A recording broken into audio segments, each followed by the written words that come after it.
what causes pandemics, really. In the early days of COVID up until now in this ongoing pandemic, we saw a lot of finger pointing at wild meat markets, and this debunked lab leak conspiracy is crystallized an idea that's misleading of simple cause and effect.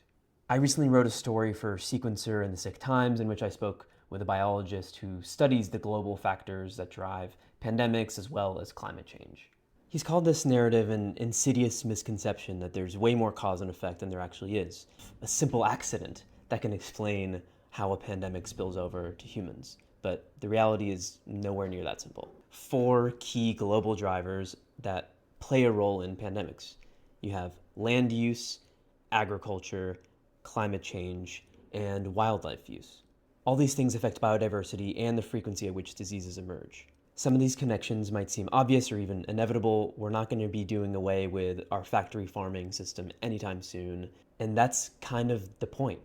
Pandemics are inevitable, and that means that preparing for them is extra important, much more so than pointing fingers at accidents and conspiracies about their causes. With bird flu bouncing around in really concerning ways, what does preparedness even look like? Typically, when we think about pandemic response and pandemic preparedness, we might think of what actions can be done at the federal level. Obviously, that ship has sailed. We have a completely irresponsible administration that is driving us into chaos when it comes to science and public health. It's creating a real emergency, but it's not the end of the road. There's stuff that we can do at state levels, local levels, employer levels.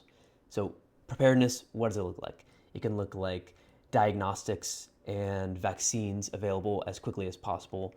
In its final days, the Biden administration awarded $590 million to Moderna to fast track the development of avian flu vaccine.